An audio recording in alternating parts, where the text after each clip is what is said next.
we want to chat about Scottish Labour and their strange behaviour. Define strange. Their continued lifelong habit of being odd. Anna Sarwar has done some quite weird things in relation to reacting to the Trump presidency. Yeah, he's still saying doing our own version of Doggy, hasn't he? Yeah. Why did he think this would be a successful election tactic, to start saying that a Nazi's got the right idea? I think it might be because he's a fucking idiot. Yeah. I'm just trying to think of bringing this back to more of a Scottish perspective on what's happening on there. Is there enough meat on this bone actually to discuss anything with? Or I mean, I think trying to work out why Scottish Labour are being terrible is self-defeating. Because it isn't the question. Yeah, exactly. Anas Sarwar is a man who supposedly leads the Socialist Party, who is a millionaire from a business that doesn't pay living wage. So I can understand maybe why he thinks he's got something in common with Elon Musk. Yeah. what parts of the Scottish government structure would he do with DOGE? I mean, would he get rid of the councils, do you think? Is that what he's talking about? Or what was he meaning about? Like, what did he mean by that? I was thinking that they have to have a look at the efficiency of how the councils use their money. I don't know. I'm just saying that's if I say something stupid and somebody asks me to explain, that's what I would say. Yeah, I don't know what his explanation was. The mistake you're making, and it's the mistake you always make, my love, is that you are assuming that he gave it any thought at all, as opposed to simply saying some shit to get a headline. This is why we need to maybe change the way journalism works in this country, where when Anna Sarwar does something like that, you should just have the journalists ask a question like, why are you being like this? Why are you like that? Why you like this? Yeah, why? Like, You expect your politicians to be a bit crap and not really, caught on to these zeitgeist things that are going on. But you expect them to have employed the expensive people who know that stuff, who it's their job to actually understand that and be able to feed them the right lines that are going to land appropriately and not be extremely off-putting. So why is he only saying stuff that is extremely off-putting? Yeah. Well, it's because the Labour Party in Scotland does not have the funding and the reach that it had in its glory years before the referendum. I mean, do you remember 2015 when they got absolutely decimated and all of a sudden Bristol was like fucking short money and stuff like that because there were only two of them left. And there was only one Labour MP left and all the rest of it. So they lost massive amounts of money and Jim Murphy resources. special, that was 2015, wasn't it? It wasn't. Yeah. And all of a sudden they were having to do stuff for themselves. And so you were getting videos released that had spelling errors and things like that. And do you remember the good old days? LEYBUR. So and there's still an element of that. They haven't got people. Jim Murphy working for them, is that why it's going on? Well, Jim Murphy's consultancy firm is, in fact, funneling dark money into the Labour Party. That's definitely occurring. Jim Murphy's done very, very well out of this. So we need a Scottish journalist to show up all these things, and their job should just stand there and ask the real questions like, did you That feels like right. You're onto something here. I reckon that is something that surely one of the comics we have in this country could do that as a character. That feels like something that's like a necessary thing. Yeah. That there should be like a Grado type with a microphone. And that's the idea. Because I think they tried this. Do you remember there was one year, I think it was like fucking Gary Tank Commander interviewing that, Oh, yeah. But the reaction you had to that is what that deserved. But yeah, the idea of someone actually performing a character that would go in that is not a typical journalist. Needs to be your man that plays Naveed in the character of Naveed as a skirt shop owner. Yeah, even actually in the setting of like a kind of politician. Politician comes to the shop. Something necessitates that I have to have a product or I've got to use the toilet or something, and then the conversation begins. what a shite. Yeah. Just Did you see the when Richard Tice came up? Because there was some kind of, was it a by-election or something for a council? I can't remember, but a couple of these guys were going to stand for something, and some Scottish journalists were all around them. and one of them says, right, so who are these two guys that you've got that are going to stand for you? And he gave their first names. I can't remember what it was, like John and Stephen or whatever. He's like, yeah, well, what's their full names? He's like, well, I've told you whether it is. No, what's their full names? He's like, just like haranguing them, just like, I don't even know who these people's names are. And you know that I didn't find that like particularly interesting or whatever. I was like, this is a journalist asking questions, but all the English journalists like, wow, the Scottish journalists have something else, aren't they? As if like that was like out of order to like pay attention to what someone's saying to you and respond. this was like the very minimum I expect. This isn't like something over and above. Can you just no, that's not what I asked though. Like what are their names? Yeah. No, can you not tell me their names? If you can't tell me their names, I have to assume you don't know their names. And yeah, they were all freaking out about it. Far too much deference in political journalists. Yeah. I feel like not calling out like odd behaviour, the hand like sort of gesture stuff that they're all trained to do, and the talking and like the way that's something that no one actually goes, why are you doing that? That feels like something with a character you could start picking all that apart very, very effectively. Actually, I think Gary should just do it. That we should actually just get him down from Aberdeen, give him a microphone, and just send him out. That, you know, kind of on the street. It suits a Scottish person doing it. You could put a Scottish person in America in that character and it would fly, it would do very well. Just ever so mildly aggressive. I think I might have mentioned this before, but like my favourite tweet ever is from Gary, and it was just him going, Ace Ventura, what kind of guy is he? And I just thought, you immediately, if you put Gary in any of Jim Key's movies from that time period and just has him there going, what are you doing?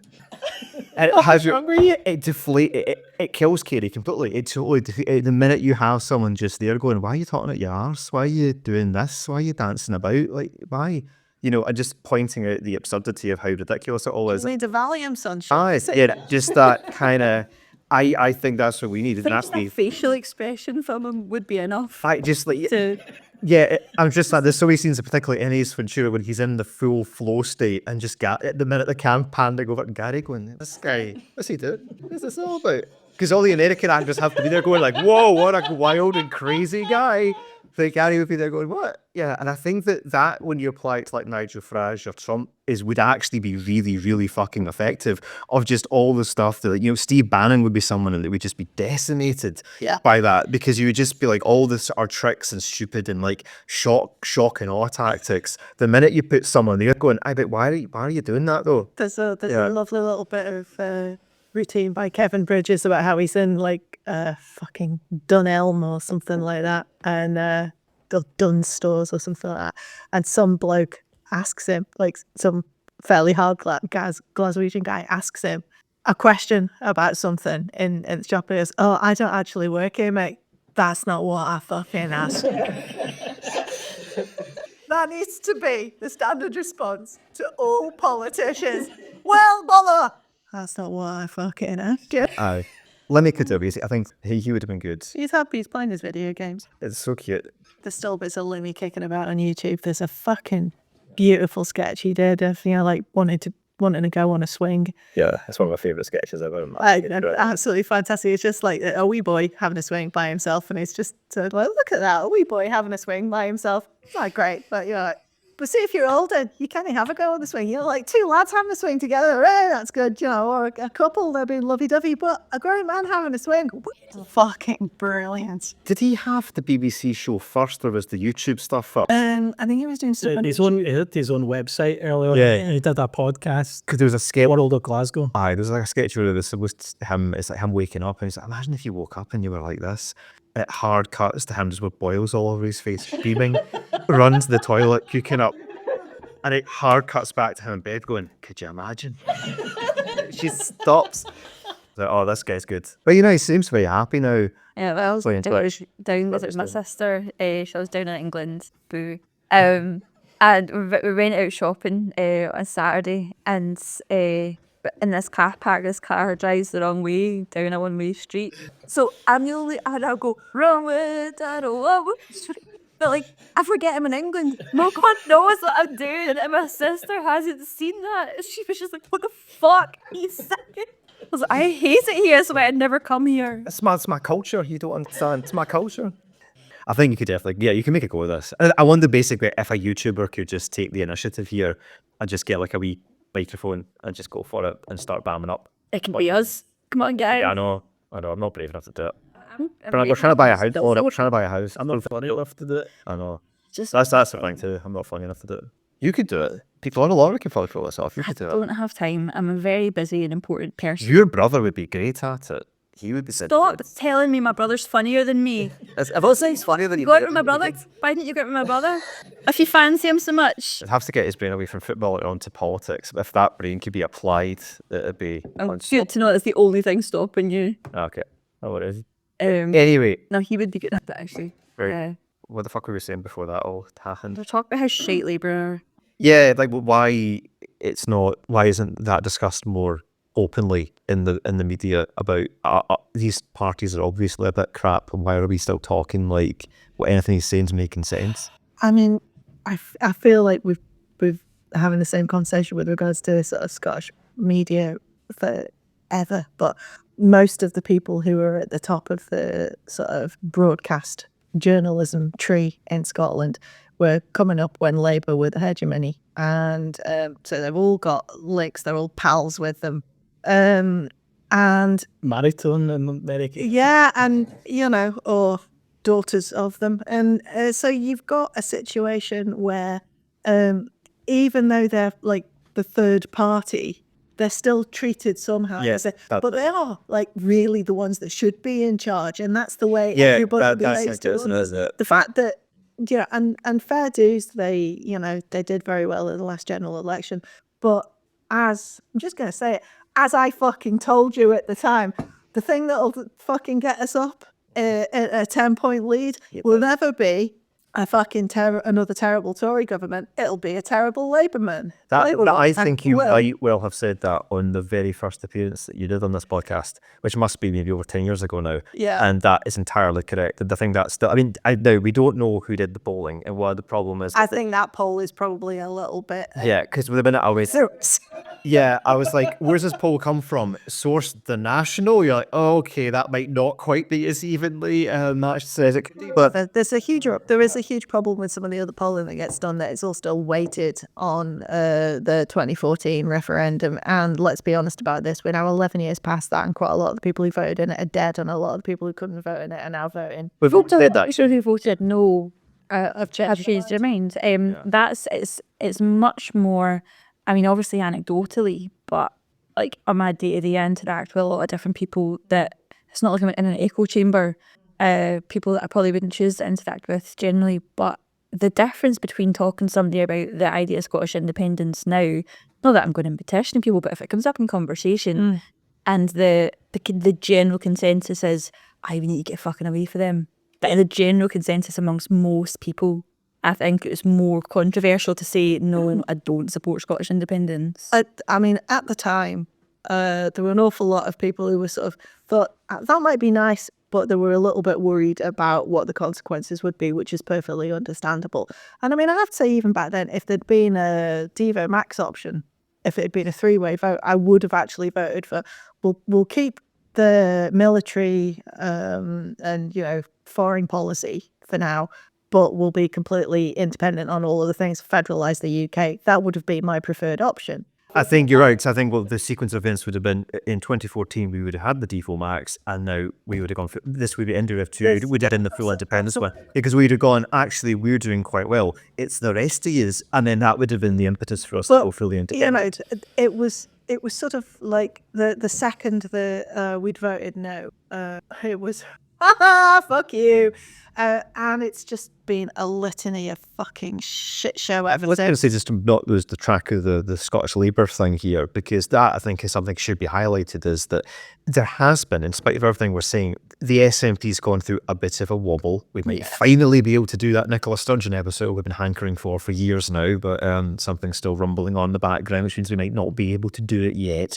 But yeah, it feels like there's a window of opportunity for Scottish Labour to massively capitalise on this wobble period I'm talking about. And I really don't feel like they've actually done it at all. They've done quite the opposite. They've managed to really Jim Murphy this one again quite spectacularly, where there probably was a real opportunity for them to bring back a kind of union, labour, all that stuff. If you can't pull it off now, I feel like just throw your hands up and give up, guys. I mean, if this is the direction of travel now, if you can't have used everything that's happened from the SNC for the last 5 years, and you can't capitalize on that, you don't go and get another job. You don't know how to do politics. You're terrible at this. I think there's a few things to say. They already have other jobs. Oh, I see what they've done. Right, okay. It's just a part-time. It's almost about the money or something. Yeah. One is that I think there's probably a fair bit of corruption, and politicians Can I just say with which will part? relate fight. Okay. And that none of them, this is that thing that all politicians do, is they'll shy away from criticizing things, usually, if they're conscious of the fact that it might actually highlight things that they themselves are doing. I've always remembered, do you remember when Margaret Covid did did the Journey of Doom? I still feel really sorry for her about that, because I genuinely think she was Journey of Doom. That's just the funniest thing when Nicola Sturgeon just kept calling her Margaret Covid. It was so funny. But I do genuinely think she was in an altered state. I remember when I got when I got COVID, I came down with it at work, and I'd done a test in the kitchen at work, and it was negative, because we'd always got COVID tests kicking about, and it was negative. But I was definitely feeling unwell, and I ought to have gone home. But I was in this sort of fugue state almost. I was in this really, really strange mental state. I was just sat at my desk. I was really out of it. And eventually, like, someone that I work with, like, why don't you just fuck off home? And I'm like, oh yeah, I could do that, couldn't I? And I was absolutely really, really not with it at all. And I can sort of understand. And there's a case with SARS in China of a woman who was a fucking virus researcher who caught SARS in her lab and knew that she probably had SARS, and then fucking went on a big bus journey back home and fucking gave her mum SARS and fucking killed her mum and all the rest of it. But she must have known that she oughtn't to do that, and yet she still did it. And I've just got this little bit of insight from this. I was just sat at my fucking desk, and obviously I should have gone home, and it was like I didn't know to go. It was really, really odd. It was like being in an altered state. It was very odd, and I think perhaps one of the side effects of the virus is that a little bit of like brain change to keep people out and about when they ought to be going fucking home. Because, like, the reproductive value of flu is really low, because when you're most contagious, you're flawed. Yeah. An advantage for a virus would be that you don't think, I need to go home, however it might achieve that. Yeah, I think the COVID brain fog is definitely real. The long COVID brain fog is also definitely real. Does this explain all the problems in society? I actually think some of what we're seeing might be neurological damage by everybody having had fucking cancer. So many jokes I can't make right now due to that fucking contempt of court ruling. But anyway, yeah.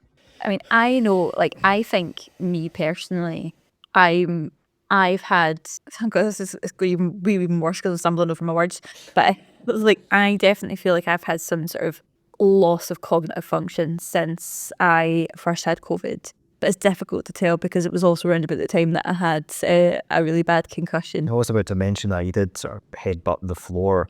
Fortunately, I had quite a lot to work with before that happened. So, whereas some people couldn't afford blocks. So yeah, I definitely think that the long COVID continued brain fog is definitely a culprit for why so many people, because there does seem to be sort of like an en masse movement of you're like, people weren't this done 5 years ago. So everyone should have to sit a test before they vote. The reason that I was mentioning that is because I've got a distinct memory of I was walking the dog and listening to Radio Scotland while I was walking the dog to see what the reactions were. Now I understand why you know so much stuff, because every time you take your dog for a walk, you're like researching things. It's an information. So fucking I'm All that time I'm just sitting about watching stuff on telly, you're actually doing research. Over your shoulder right now, there is a soapbox thing has come on YouTube. This is the kind of shite that always that as I'm watching, and you're there walking that dog, downloading BBC Radio 4. Just listen to Rachel Maddow. Yeah, woof, and I. But anyway, they had I think it was Jackson Carlo on, and they were basically trying to get him to fucking like go in for the jugular on the Margaret COVID thing. And he wouldn't then, and it was really, really odd. And I thought, you cunts have been doing something. And it turned out that it turned out later that whole Dominic Cummings thing had been happening at about the same time, and they were all fucking terrified. Where is Dominic Cummings now? But I guarantee he's pivoted to AI. He's Oh yeah, the sort of cunt that would do that. yeah, absolutely, yeah. Maybe he's lost a whole bunch of money in it. And Oh, it's we can't possibly why. I mean, right? he's been very quiet, which should probably attract our attention. Remember Channel 4 made a full fucking documentary about that? Or not a documentary, a live action drama. Yeah, about I Raphael. used to watch that. With Cumbers Bumbers. Wonders in it. Aye, fucking, that's mental. Yeah, He's just like some random nerd guy that didn't know what the fuck he was talking about. And yeah, he's a fucking asshole. it's weird. But yeah, the media's treatment, that's an interesting point. That, yeah, you essentially all of it. You know what Louise Mensch the other day, and I was just like, fuck me, I'd completely forgotten about Louise Mensch. It was like the amount of brain space that used to have to be devoted to what the fuck is Louise Mensch doing this week? It's like, It's actually quite I'll pretty. never get those years back. It's like a machine gun of idiots just being fired constantly. You're like, I can't keep up. I'm looking at Kemi Badenoch and stuff and thinking like, I pay so little attention to Kenny Radendorf because I'm just like, I don't think that you have any political efficacy. Like, I don't think this is going to be something I have to worry about. Yeah. I'm just not going to. I think this is interesting you said that, because I don't think you and I have talked about it, but something that I still go for like coffees and that with my dad, and dad's a bit of a, he's a good guy, but he's got a little bit of that. I was reading in the Daily Mail, he won't name the paper, but you know where that's coming from. And he was talking about her, and he was talking, this is going to be a game change and all this, and I just was sat there going, no, it's not. Obviously, it's not going to be. And it's exactly what you're you're on crack. This is where he's like, hopefully, any way the wind's blow, his careerist opportunist idiots, it's going to go down the same way they all go down. That's been the pattern. None of them have actually stuck. The only ones that I think have managed to stick are guys like Farage, but that's probably because they're part of a larger tapestry of dodgy Russian shit that's been going on. I think that there's bigger players in the game than that. But that's because there's so many of these people that have come down. What was the Liberal Democrat as well that was running to be Prime Minister up here at one point? Oh, Joe Swinson. Joe Swinson as well. There's just so many. Like, we always come back to Jim Murphy because he's like the template.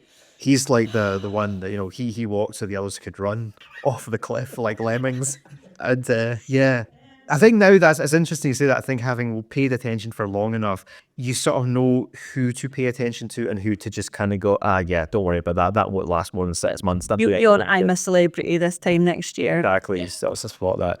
But yeah, to come back to the media scrutiny, that's got to be a problem because they're still engaging with all these people like they're credible and smart and competent and not goof. What do all these people have in common? What is going on with those kind of people like Badenoch and the Jim Murphy types? Right. I don't know what I would say. Probably it's like they're all just trying to cotton on. They don't have like a real sense of purpose politically. They don't have a real hardcore ideology. I don't think your Boris Johnsons and all No, these kind of they're guys. just self-publicizing narcissistic twats. Yeah, and they'll just cotton on to a handful of topics that seem to be the prevalent things at any given time, and they'll just sort of ease themselves towards that direction to try and make it sound like they know what they're talking about.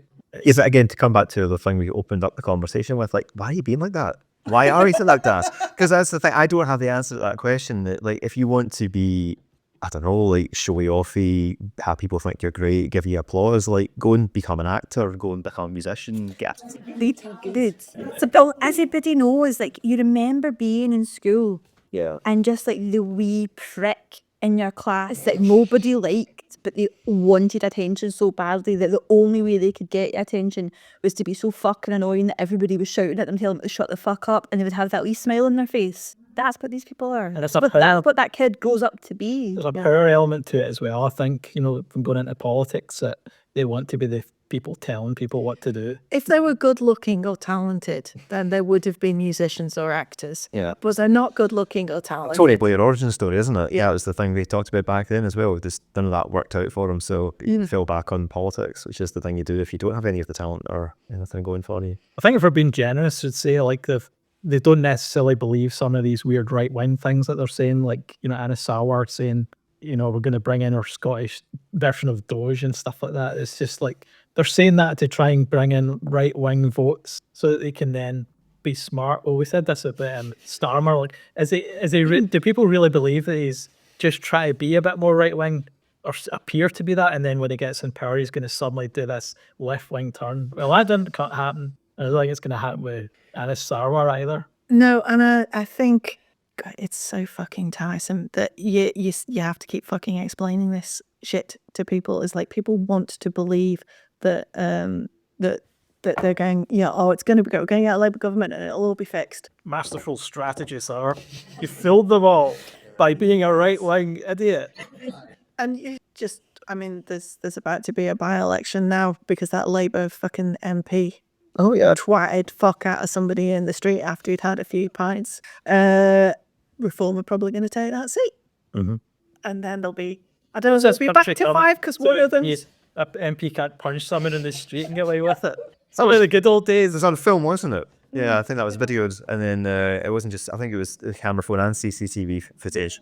He did it. And, totally. and just started shouting at him as well as he was doing public servants, we are here to punch your face.